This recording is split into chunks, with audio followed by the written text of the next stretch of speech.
Welcome back to my channel Wanderer Master. आज हम जब जैसलमेर आए हुए थे तो वहाँ सम से होते हुए तन्नौट माता जी के जा रहे थे, तो रास्ते के अंदर पड़ता है आपका लोंगेवाला। लोंगेवाला एक बहुत ही ऐतिहासिक जगह है, एक स्वर्णिम जगह है जहाँ पर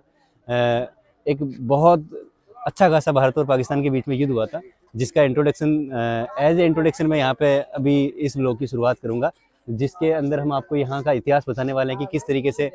इस जगह पर जब भारत और पाकिस्तान के बीच में युद्ध हुआ था तो किस तरीके से भारतीय सेना के कुछ गिने चुने जवानों ने पाकिस्तानी आर्मी के बहुत सारे जवानों को खदेड़ दिया था और उस पर अच्छी खासी विजय प्राप्त की थी। तो इसके पीछे क्या एक महान इतिहास रहा है, उसकी जानकारी कुछ इस प्रकार है जो आगे वाले कुछ व्लॉग के अंदर आप देखने वाले हैं कि एक्चुअल के अंदर लोंगेवाला इतना फेमस है क्यों, लोग इतने सारे यहाँ पर आते क्यों, इसके पीछे कहानी क्या है।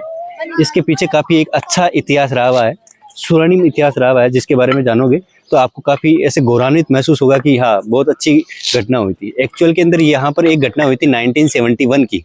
1971 के अंदर जब भारत ने बांग्लादेश को पाकिस्तान से अलग कर दिया था तो पाकिस्तानी आर्मी बौखला गई थी।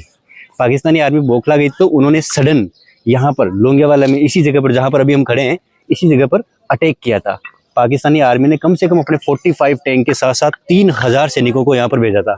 3000 सैनिकों ने अचानक यहाँ पर हमला कर दिया था। एट दैट टाइम इस जगह पर अपने इंडियन आर्मी के केवल और केवल 120 जवान उपस्थित थे, 20 जवान मौजूद थे। तो पाकिस्तानी आर्मी को कहीं ना कहीं ये लगा कि ये बहुत अच्छा चांस है कि अपन लोंगेवाला को हथिया लेते हैं। तो जब उन्होंने यहाँ पर युद्ध किया तो इंडियन आर्मी के 120 जवानों ने उनका डटकर सामना किया। उनको विश्वास नहीं हो रहा था पाकिस्तान वालों को कि ये इस तरह से उनके साथ ये हो सकता है, और इंडियन आर्मी ने एक शानदार विजय पताका लहराई थी यहाँ पर और एक अच्छी खासी जीत हासिल की थी। जब इंडियन आर्मी ने अपने सीनियर्स को फ़ोन किया था तो उन्होंने कहा था कि सुबह तक हम आपके पास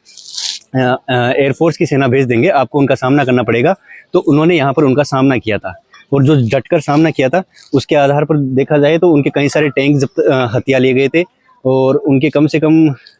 नहीं करते 200 से 300 जो सैनिक थे उनको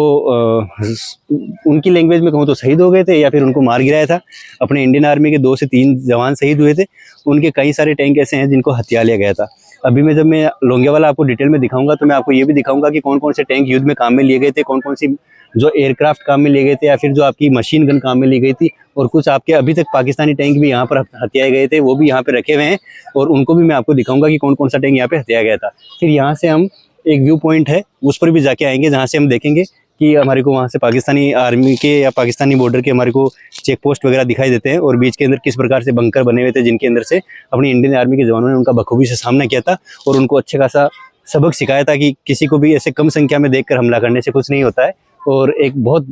ऐसे स्वर्णिम जीत हासिल की थी जिससे आज हम यहाँ पर स्वतंत्रता के साथ खड़े हैं और इस जगह घूमने आते हैं और देखते हैं कि किस प्रकार से ये जो अपने देश का एक हिस्सा है इसको हमने अच्छी तरीके से बचा के रखा। तो सल्यूट है उन सभी को जिन्होंने ये काम किया था और ये ध्वज को इस तरीके से स्वतंत्रता पूर्वक लहराने के लिए छोड़ दिया गया था। क्या शानदार दिन रहा था वो आपका 1971 के अंदर, जो आपका 4 दिसंबर से 7 दिसंबर 3 दिन के लिए वो युद्ध चला था और 7 दिसंबर को अपनी सेना ने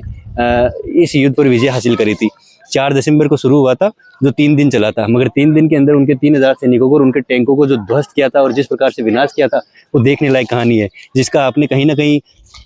एक विजुअल इफेक्ट बॉर्डर मूवी के अंदर देखा था, जो काफ़ी पॉपुलर मूवी है, जिसके अंदर दिखाया गया था किस तरीके से इंडियन आर्मी ने पाकिस्तानी सेना को खदेड़ दिया था और उनको इस तरीके से यहाँ से हराकर भेज दिया गया था। तो आइए अब अगले कुछ व्लॉग्स के अंदर मैं आपको यहाँ की चीज़ों के बारे में जानकारी देता हूँ डिटेल्ड के अंदर कि कौन सी चीज़ कहाँ पर है, क्या है। जय हिंद।